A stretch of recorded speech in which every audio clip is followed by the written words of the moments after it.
Hola chicas, buenas tardes, espero que estén bien. Bueno, se sumó una Bueno, nueva alumna, cuánto me alegro. Milagro Vera. Bueno, hola, profe, ¿cómo anda? ¿cómo andan ustedes? ¿Está la nota? Listo. Bueno, acá voy a cambiar un poquito la modalidad debido a que la actividad uno de este módulo es muy, pero muy importante, chicas. Ustedes saben que si en un examen final no aprueban dibujo técnico, no aprueban la materia, ¿no?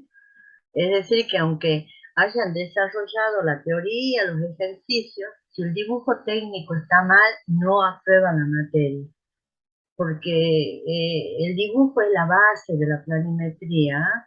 Yo siempre les digo esto, quizá ustedes piensen que no, yo no voy a ser planimetrista, yo voy a trabajar en otra cosa, pero no saben, porque hoy en el día si encuentran un trabajo de planimetrista, bueno, será bienvenido hasta que encuentren otro. Entonces ustedes no pueden estar pensando, ay, en el cursado yo eso no le di importancia, ¿no? Porque lamentablemente el dibujo técnico, si no se lo les enseña o les da ejemplo o los ayuda un profesional, una persona que sepa, inclusive puede ser un egresado de escuela técnica, ¿no? Que saben dibujar divino, no van a poder entender. En cambio, la teoría sí. Si ustedes la leen conscientemente, van a andar de 10 con la teoría y lo mismo con los ejercicios, porque los ejercicios se aplican fórmulas que ustedes la vienen viendo de la primaria, la secundaria en matemáticas, ¿no? Yo ahora, bueno, en la pantalla les tengo para compartir la clase 2 del módulo 2, pero por el tiempo, me gustaría primero explicarles la actividad de la clase uno, que es todo dibujo. Ya vimos la teoría en la clase pasada, todos los elementos que se utilizan, vimos algo de escala, vimos relevamiento. ¿M? Yo acá les puse en la actividad 2 puntos. ¿M? Dice, acorde a lo que vimos de croquis acotado, plano de planta, corte, realiza el relevamiento de una habitación que está en contacto con el baño. Es decir, compartan una pared y vuelquen los datos obtenidos en un plano de planta y corte, transversal y longitudinal en escala 1:50, con el equipamiento correspondiente, muebles sanitarios en el caso de baño y cocina, en papel transparente el croquis acotado y en papel vegetal con tinta los planos solicitados. Y en la actividad 2, dice, bueno, del mismo, de la clase 1, por supuesto, el punto 2. Realice las plantas de una habitación de 3 metros por 4 metros de ancho con espesores de paredes. Bueno, ¿qué quiere decir esta consigna que les doy? En la primera, ustedes van a medir en su casa, ¿m? Por ejemplo, si cerca del baño tienen un dormitorio, que compartan una pared, es decir, que estén bien pegaditos, o capaz que tienen la cocina, o tienen la cocina y el living cerquita, ¿m? Es decir, compartiendo esa pared, o si tienen el baño y un estudio. Bueno, a esos dos ambientes son los que ustedes van a hacer el relevamiento. Ya vimos en la clase pasada que relevar es tomar todos los datos, en especial las medidas, si es necesario fotos de huellas, si es el caso de un accidente, o fotos de zonas de impacto, si es el caso de un ataque con armas de fuego, o adentro de la vivienda si han entrado y han violentado una caja fuerte, o zonas de los placares que hayan violentado. Todo eso se saca foto, pero sobre todo ustedes para poder realizar el informe técnico tienen que tomar las medidas. ¿Y cómo hace el planimetrista? El planimetrista en la calle no va a estar con un tablero, chicas, ¿ah? Lleva algo en que apoyar la hoja y realiza un croquis acotado, que también lo vimos significa un dibujo a mano alzada, ¿m? En forma proporcional y con todas las medidas le van a ir poniendo que ustedes consideren que va a ser relevante en el momento de pasar a escala. ¿M?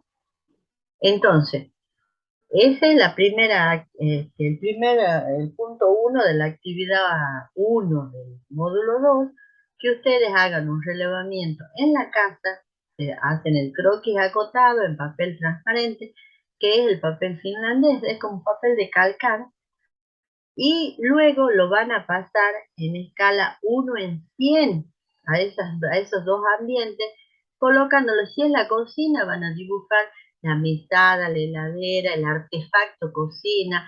Si es una cocina comedor, bueno, le van a dibujar la mesa con la silla. Y en el caso, si es un baño, van a dibujar los artefactos, es decir, bidet, inodoro, lavabo, ducha, la zona de ducha.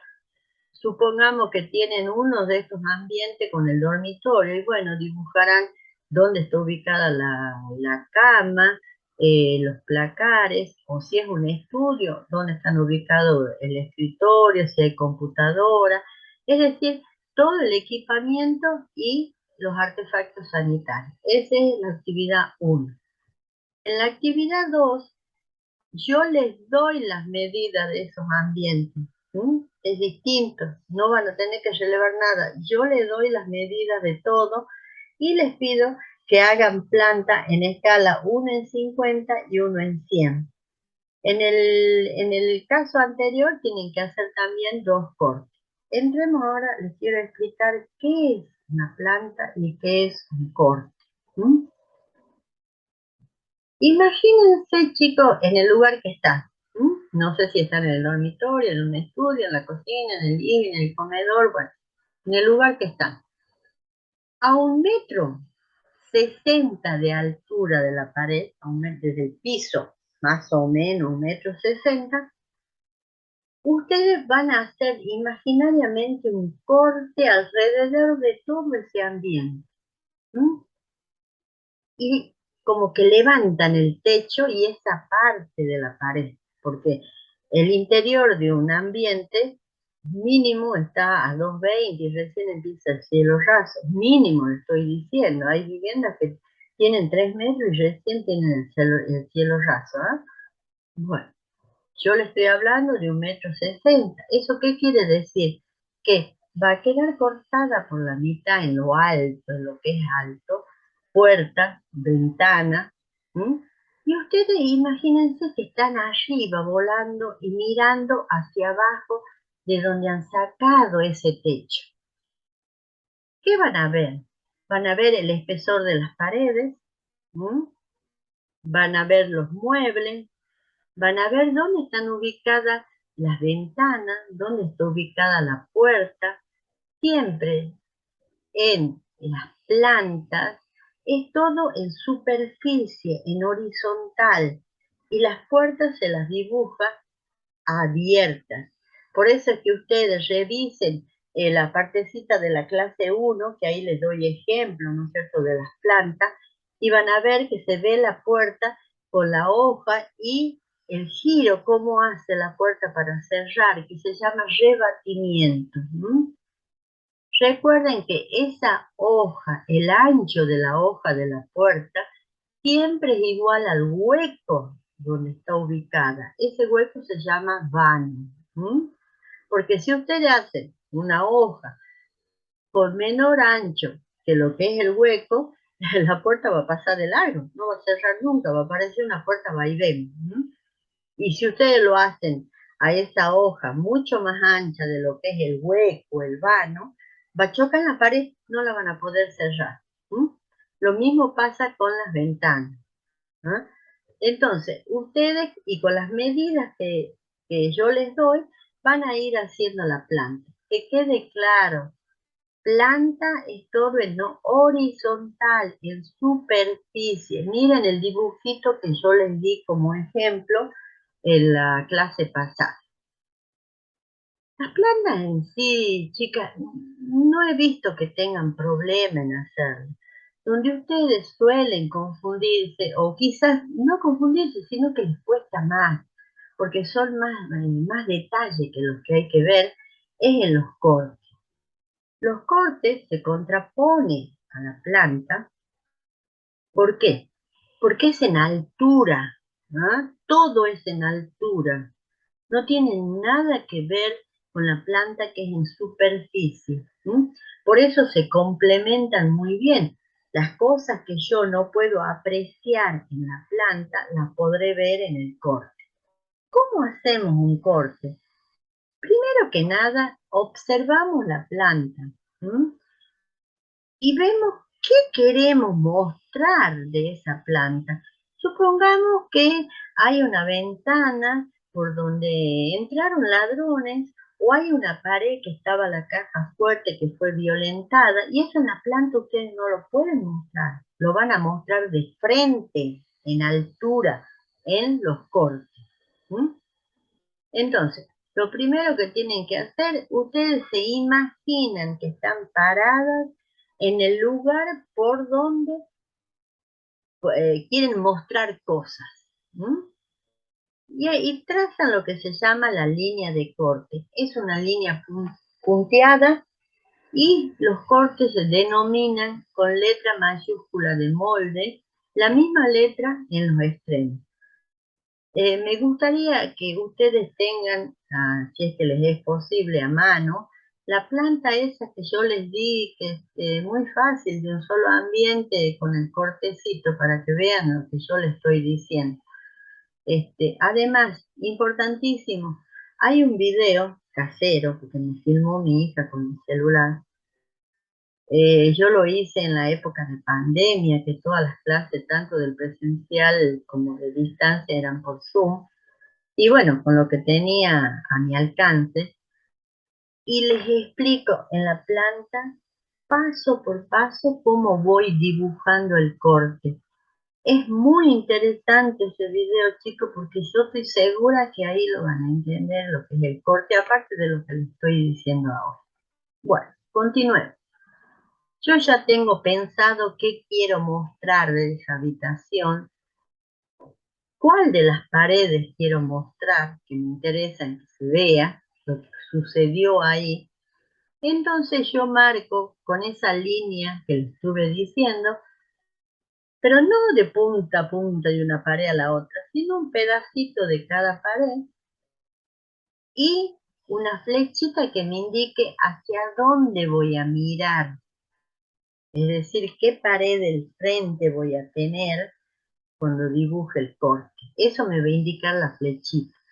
Muchas veces, muchas, pero muchas veces, yo les doy en el examen una planta y ustedes me tienen que hacer los dos cortes. Y en la planta yo les marco por dónde va a ir el corte. Y resulta que me lo dibujan al revés, porque no se fijan hacia dónde está mirando la flechita. Ustedes recuerden una cosa, todo lo que está a mi izquierda en la realidad va a estar también a mi izquierda en el dibujo. ¿Mm? Porque si no, están haciendo algo que se llama corte invertido, es decir, dado vuelta, y no tiene ninguna validez en un examen. ¿Mm? Bueno, sigamos. Entonces, imagínense que ustedes tienen una pared en ese ambiente. ¿Mm? Y cortan por la mitad de la habitación, así con esa línea de trazo y mirando la flechita hacia donde más les convenga para mostrar cosas. Muchos chicos me dibujan los cortes que no se ve nada, es una pared totalmente desnuda, no hay nada, no hay nada, ni siquiera muebles no hay mirando para ahí, sino que tendrían que haber mirado para el otro lado y ahí encuentran cosas. Por ejemplo, si ustedes hacen el corte de una cocina, muestren la mesada de frente, cómo se la ve, muestren donde hay puertas, donde hay ventanas. Una cosa Profe, importante, una consulta. sí, En el punto 2 también tendríamos que dibujar más o menos en la habitación lo que sería cama, sí, Los placares, Todos todos los los muebles. mobiliarios y sanitarios. Sí, Ah, listo. bueno.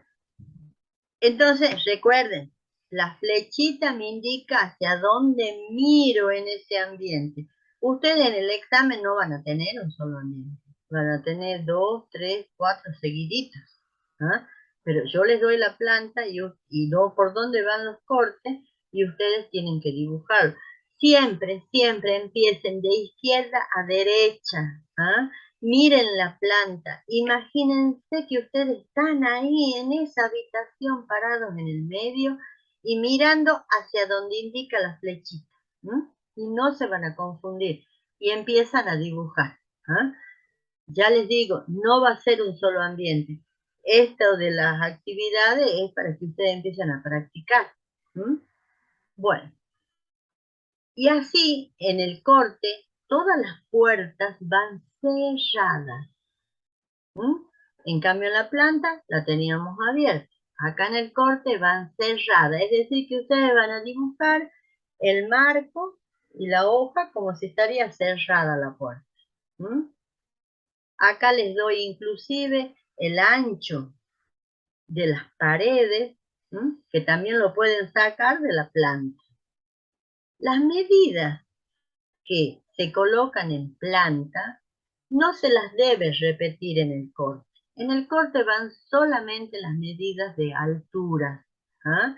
Ustedes van a tener la altura de la mesa, la altura de la mesada, van a tener desde el piso a dónde arranca la ventana, cuánto tiene de alto esa ventana, porque ustedes saben, las puertas arrancan desde el piso, pero las ventanas no, las ventanas arrancan a 1 metro, a 1,10 m, o en el caso del living, son grandes ventanales y a veces están a 40, 50 centímetros del suelo, ya arrancan todo el marco de ese ventanal.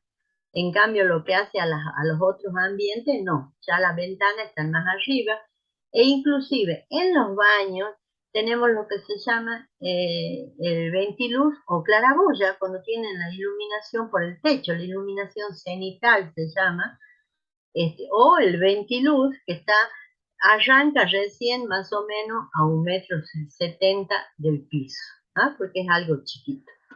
Si bien ustedes podrán decirme, quizás hay edificios, bueno, yo no sé de qué lugar son ustedes, pero acá en Tucumán se ven edificios que tienen un patio interno y ventilan los baños, ventilan cocina o dormitorios a ese patio, y resulta que hay ventanas de baño que son inmensas.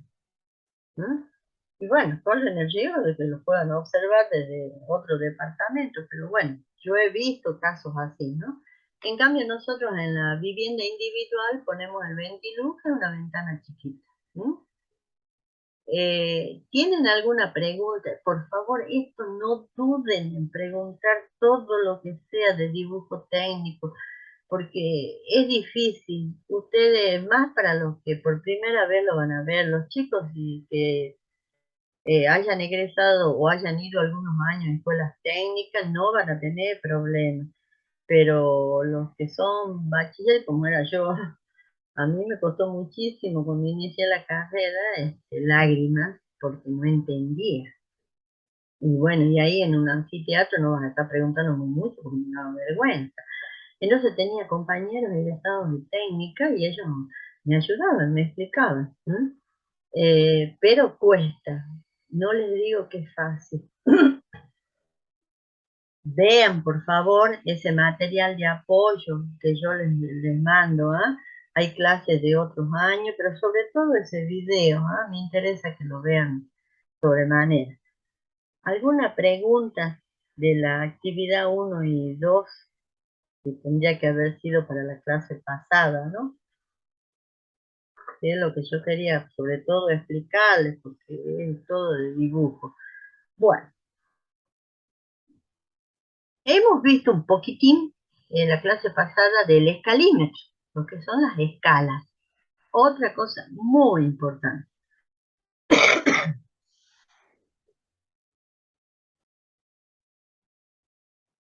Perdón, chicas. Ya vimos que el escalímetro tiene como una formita triangular. No sé si ya lo han comprado, o le han prestado, o lo conocen. ¿Lo tienen al escalímetro? Sí, profe. Bueno, Sí. pues si no, no van a poder hacer la actividad sin el escalímetro. Y por supuesto, regla, escuadra, goma, lápiz, la fibra esa que uno le dice Rotring descartable. Bueno, miren el escalímetro. El más común va a tener en el bordecito 1, 2.10, 1, 2.20, 1, 2.25, que se pronuncia 1 en 25, 1 en 20, 1 en 50, 1 en 100. Así se pronuncia. Es cómo vamos a representar la realidad en el dibujo. Mientras más chiquito sea el número que acompaña al número 1, más grande va a ser el dibujo. Es decir, que es inversamente proporcional la escala al tamaño. Si ustedes toman una escala 1 en 10, quiere decir que van a reducir la realidad 10 veces. En el caso de las cotas, es decir, las medidas que ponemos en el dibujo, ya sea en planta o en corte, no es necesario poner ni metro ni centímetros, porque ya se sobreentiende que son centímetros. Eso es internacional. No es que acá en Tucumán lo estemos usando o lo haya inventado yo, no. Ustedes ponen, por ejemplo, en una planta, hacen la acotación, es decir, una raya finita, y van ubicando las medidas que consideran necesarias, cortándolas con una rayita. Y supongamos el ancho de la pared. Ustedes ponen 0,20. Ya se sabe que es 0 metros 20 centímetros. No es necesario que pongan metros. Supongamos que ponen el ancho de la ventana 1,20. Ya se sabe, es 1 metro con 20 centímetros. ¿Entendido? Entonces, no lo ensucien al trabajo poniéndole medidas. Ensuciarlo de una manera buena, le estoy hablando, no que lo manchen con cosas, sino que lo llenen de datos que no son necesarios. Ustedes, en el caso del examen, van a tener el escalímetro y van a ir midiendo en la planta para poder realizar el corte. Ustedes de la planta van a sacar las medidas de la habitación, largo y ancho. Y la altura se las puedo poner yo en la consigna, o simplemente yo les digo las estándar. Por ejemplo, una ventana nace a 1 metro y tiene 1,10 m de alto. Las puertas, todas las puertas estándar, chicos, tienen 2 a 2,10 m de alto, 0,70 de ancho para los baños, 0,80 a 0,90 para los dormitorios y 0,90 y más, ya sea 1 metro, 1,10 m para las puertas de acceso. Esas son medidas estándar. Entonces ustedes, si yo no les doy otra medida en la consigna, van a trabajar con esas medidas estándar. Lo mismo con la mesada. La mesada siempre, miren, cuando termine la clase, vayan a la cocina, vayan al dormitorio, si es que tienen placar empotrado, ¿no? En el dormitorio. Pero en la cocina les aseguro, miren cómo toda la mesada, el artefacto, la heladera, están apoyados sobre un piso que es más alto que el piso del resto de la cocina. Eso se llama zócalo, chicas. ¿Por qué sucede esto? Lo mismo pasa con los placares.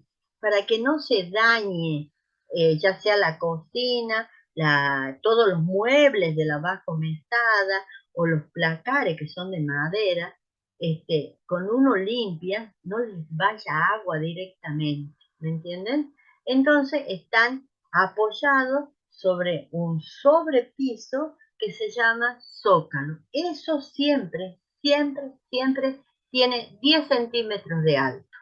No pasa de los 10 centímetros el zócalo. Y así también se llama zócalo al pedacito de cerámico que ponemos alrededor de la habitación, contra la pared. ¿Ah? Se termina el piso y ustedes vean que tiene un rectangulito del mismo, ya sea cerámico, mosaico, recortado, y tiene 10 centímetros también de altura. Ustedes, cuando terminen la clase, vayan y miren. También me interesaría que miren, que les va a servir, entren al baño. Bueno, van a tener que hacer el relevamiento, ¿no? Para ver cómo están dispuestas. Generalmente, no quiere decir que es uniforme, porque hay gente que no lo hace así. El bidet está contiguo o más cercano a la ducha y el inodoro está más alejado. Casualmente, porque si no tenemos cortina, o no tenemos bañera, o no tenemos un receptáculo, sino que el agua de la ducha cae directamente al piso y nada me separa para que no me salpique, el inodoro es el que más necesitamos que esté seco. ¿Ah? También hay baños que se llaman baños compartimentados, tal vez ustedes tengan alguno en la casa. Cuando son varias personas, o inclusive en los dormitorios en suite. ¿Qué quiere decir los dormitorios en suite? Que el dormitorio tiene un baño privado, generalmente es para el matrimonio. ¿Ah? Hay un antebaño donde va a estar el lavabo, es decir, la piletita. ¿Ah? Y de ahí una puerta donde se entrará que vamos a tener inodoro, bidet y la zona de ducha. Eso mejora mucho todo lo que hace a tiempo, porque hay veces que al entro a bañar, si yo me levanto un poquito después, necesito lavarme los dientes, la cara, maquillarme, lo que sea, y resulta que tengo que esperar a que termine el baño. Si yo tengo el antebaño, ahí puedo solucionar todo eso. ¿Entendido? Es decir que a medida que vayan viendo, ustedes se van a encontrar con cosas. ¿Ah? Veamos el tema de la escala, que es sumamente importante. El 1 me va a representar la unidad del dibujo y el otro número las veces que yo reduzco esa realidad. 1 en 50. Quiero dibujar, porque hay un caso de que le pido esas habitaciones en 1 en 50 y las mismas habitaciones en 1 en 100, para que vean la diferencia, ¿no?, de escala. Ustedes busquen la punta, el vértice del escalímetro que dice 1, 2.50. Y se fijan en el croquis, o en el caso de la actividad 2, el dato que yo les doy, cuánto tienen las habitaciones, cuánto de largo, cuánto de ancho. Entonces, ahí buscan en el escalímetro, van a tener, miren, es como una regla gradual. Empieza en 0, luego tiene una raya más larguita en el medio, que sería el 0,50, otra raya más larguita que llegan a la unidad. Perdón.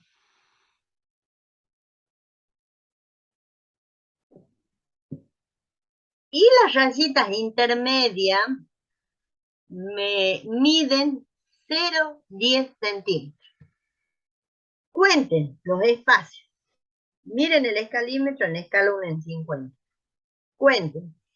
Del 0 al 0,50, que era la mitad, van a encontrar 5 espacios. Es decir, que es 10 centímetros cada uno.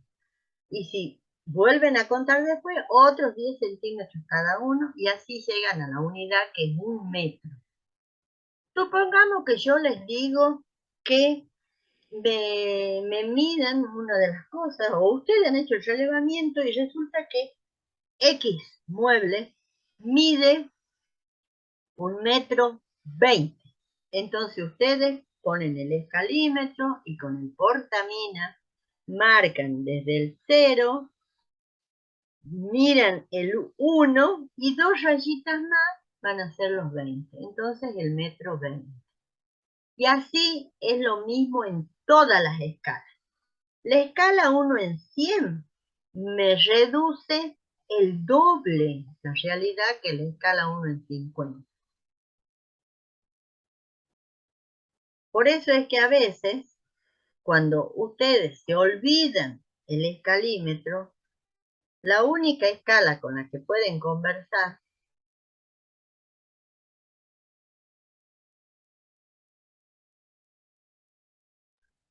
perdón, la única escala con la que pueden comenzar a dibujar es con una regla graduada. Después de la clase, ustedes tomen una regla graduada y compárenla con el escalímetro que tiene la escala 1 en 100 y van a ver que son iguales. Entonces, escala 0 en 50, tengo un tamaño de dibujo. Escala 1 en 100, se me achicó la mitad. Si yo trabajo en la escala 1 en 25, se me agrandó el doble que la 1 en 100. Por eso es que en los dibujos de zonificación, donde ustedes quieren insertar lo que ha pasado dentro de un entorno, utilizamos la escala 1 en 500, 1 en 250. Cuando hay planimetrías de rutas, ¿no?, que son lugares muy espaciados a veces, porque supongamos que se ha desbarrancado un vehículo o algo y tienen que ir a hacer la planimetría, tienen que situarlo al hecho, ahí utilizan esas escalas que son de número grande, pero el dibujo es pequeño. ¿Mm? Ahora, cuando hay casos en que ustedes quieren resaltar algún detalle, algún pedacito del hecho, como ser, por ejemplo, una caja fuerte, ustedes dibujan todo el corte de esa pared, la muestran en 1 en 50, pero quieren entrar en detalle cómo han roto la puerta de la caja fuerte. Entonces, hacen un circulito en la caja fuerte en el dibujo que es el corte, sacan una flechita, ponen detalle y dibujan en otra escala que les muestre mayor tamaño. Por ejemplo, una escala 1 en 20, una escala 1 en 10. ¿Ah? Es lo que yo les decía la clase pasada. Un lápiz lo podemos dibujar en la escala 1 en 1. Es decir, como es realmente. Pero si queremos dibujar, supongamos una cama, no la podemos dibujar en la realidad, porque no nos alcanzaría el papel, tendríamos que empezar a yapar pliegos de papel. Entonces una cama la podemos dibujar en 1 en 25, en 1 en 20, como grande, ¿no? Y las escalas ideales para lo que es vivienda es la 1 en 50 y la 1 en 100. ¿Mm? ¿Han entendido hasta acá? ¿O me dicen que les explique algo de nuevo?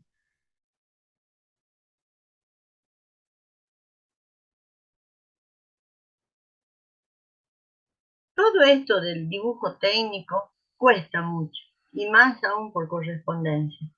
Si a los chicos del presencial les cuesta y eso que les explico directamente y les hago gráficos en la pizarra y qué sé yo, pero poniéndose firmes, chicas, yo sé que lo logran. ¿Ah?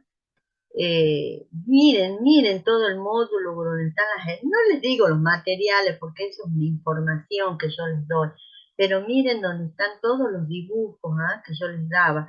Y si llegan a necesitar más ejemplos, bueno, me avisan, yo se los voy a subir a la plataforma. Bueno, la teoría que está acá es muy, pero muy fácil. Empezamos con clasificación.